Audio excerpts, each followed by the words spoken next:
Hi everybody, Kim here. We're going to continue with our Tim Ballard exhibits on the lawsuit that's been filed against him by 5 women who had worked for OUR or worked as operators for OUR and their claims. Now, we covered WW, and I'll admit I tried to read that whole statement, Exhibit A, and I'm sure you'll admit if you watched that video that didn't work out so well. So I have notes here regarding the second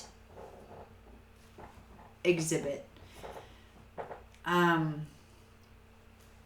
who is DM, and I believe between WW's statement and what DM is saying, I think DM is the one who contacted WW and said, hey, is this normal? Is this supposed to happen? And WW went, no, it's not. So there's a lot of similarities. Like the code word with DM was, and I'm going to just say it this way so that I'm more comfortable and you're more comfortable. The code word was FM, which is the first letter of each word. And it's the same code word that WW used, or that WW received, you know, if things were going on during an op and they were in the couples ruse and she needed help, she was supposed to say FM. And that didn't work so well for her. Now, with DM, when she was meeting with Tim Ballard, and you know, just like with WW, she wanted to help. She met with Tim. He was telling her about it. He asked her if she lived by herself, because she couldn't talk about this to anybody, not a boyfriend, not friends. And I don't know if he was so paranoid that he was like, you can't even talk to anybody in the organization, or if he was just trying to hide it from the organization. And so that's why she wasn't supposed to talk about it to anybody. And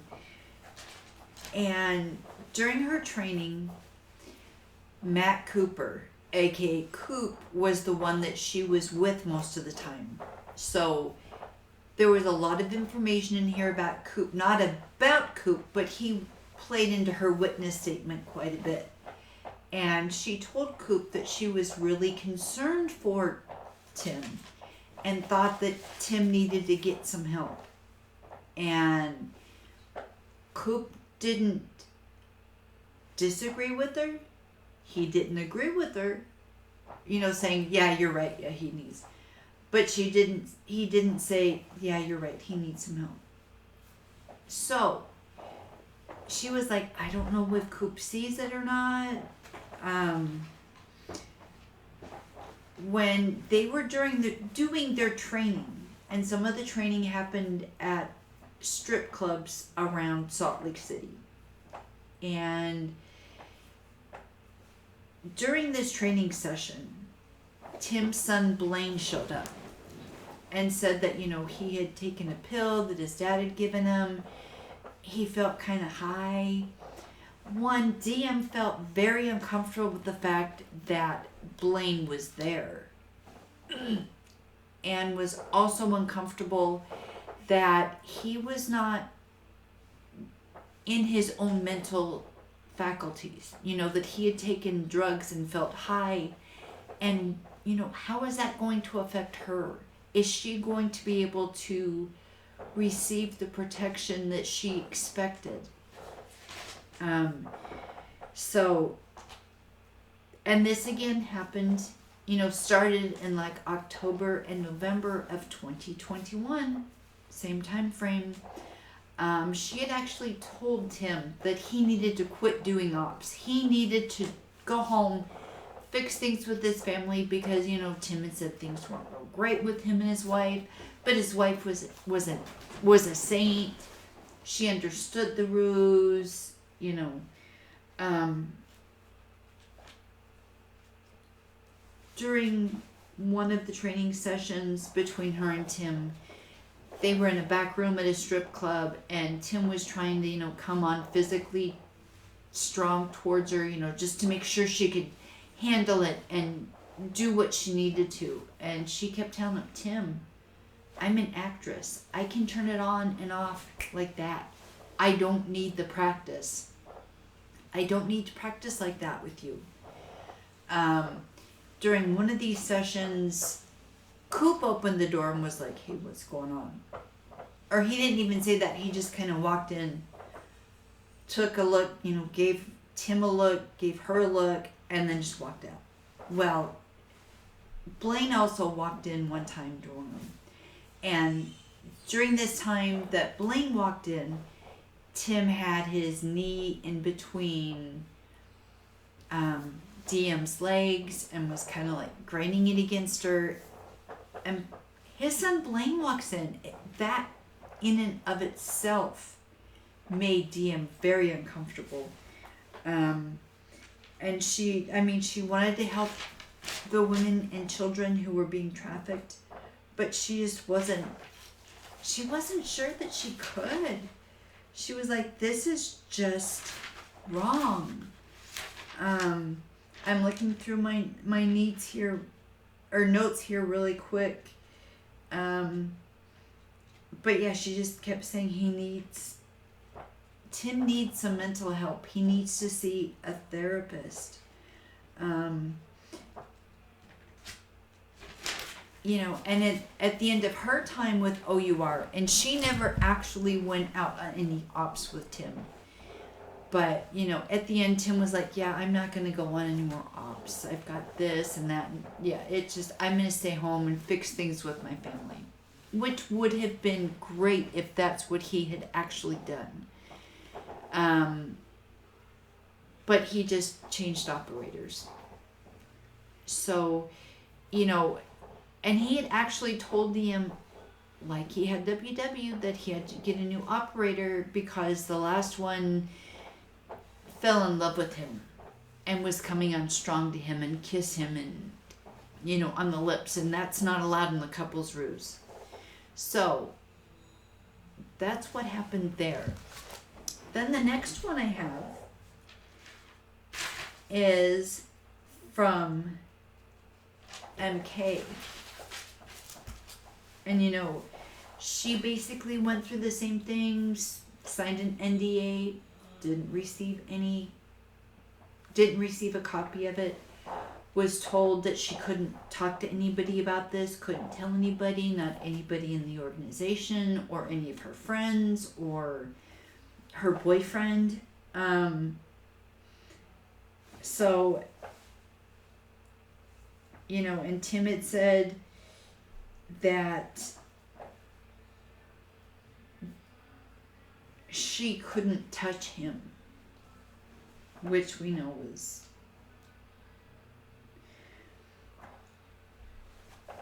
and MK was actually a makeup artist herself, and so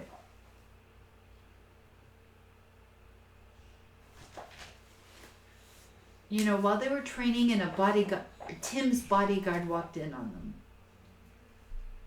and saw what was going on. And Tim was touching her and grinding against her and stuff like that. Now, this is according to the statements in the lawsuit. I'm not saying that's what happened. I'm just saying that's what's in the statements in the lawsuit.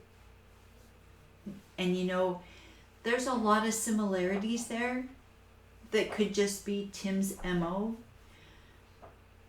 But there's enough differences there as well that lead me to believe this isn't a case of, these 5 women just got together and made up, got their stories straight and kind of... I'm thinking Tim has a problem. We know because of blessings he has received from Tom Harrison, who is involved with the Visions of Glory book and had given Tim Ballard blessings and said that he was a Davidic servant. And we'll go into that deeper in another video, but it's really concerning. Tim also wanted them to get into a hot tub and kind of practice there and touch each other under the water.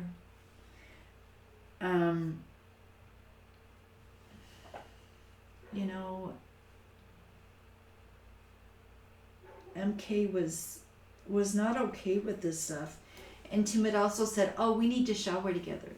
Because even though we're in a safe house, the traffickers could have guards looking everywhere. And so to make it look good, we need to shower together. Which he kind of told DM the same thing. But it was more of, he was telling DM she needed to use his shower.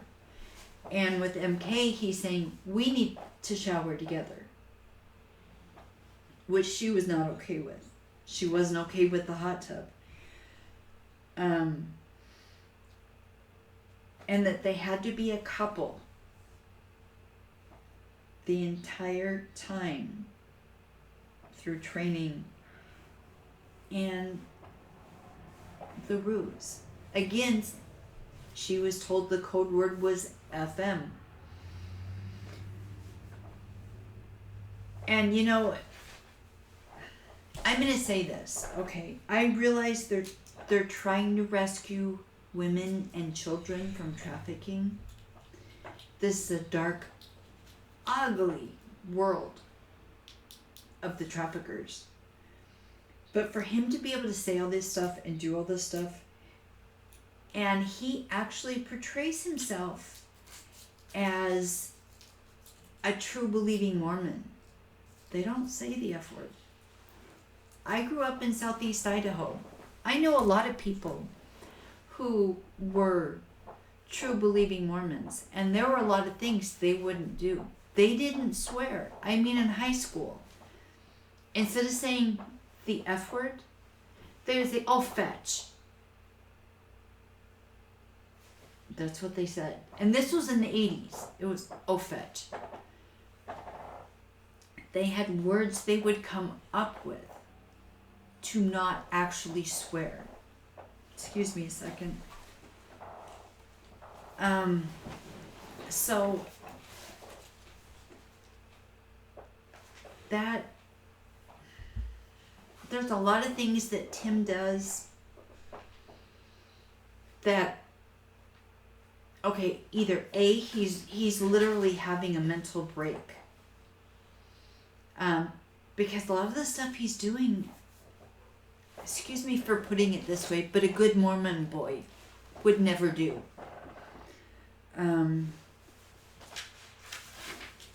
So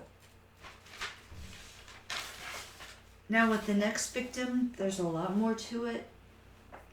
And that one I'm going to have to read. So, or actually, let me go to the next victim, who her initials are, let me see up here, just to get her initials, because it was basically what I saw. It was basically like a planner that was there, or a journal. She would say, oh, this date, breakfast here at 7, we got up at 10, you know, stuff like that. It wasn't really a statement like these other ones.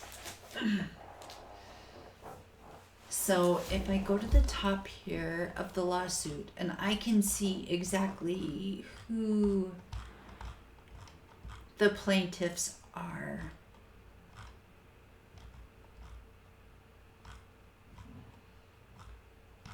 And I'm going to also go over the couple that filed a lawsuit, their own civil lawsuit against Tim Ballard, rather than joining this class lawsuit.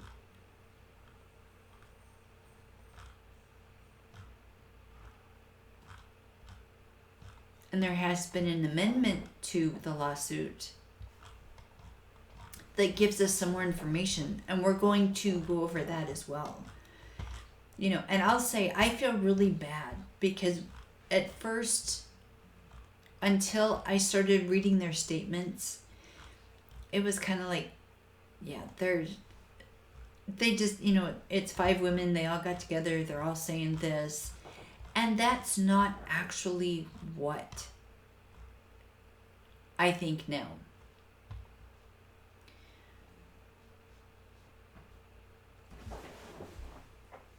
So that's HDT. Wait, at WW. There's DS and DM. So, sorry. I'm just going through my notes to make sure I'm calling people. Okay, so DM was victim or plaintiff 2. And the next one we had was MK. And then we have HDT. So DM is the one I don't have here. That I think it was basically just a journal page, unless it's further down in the amended. But yeah, so that's.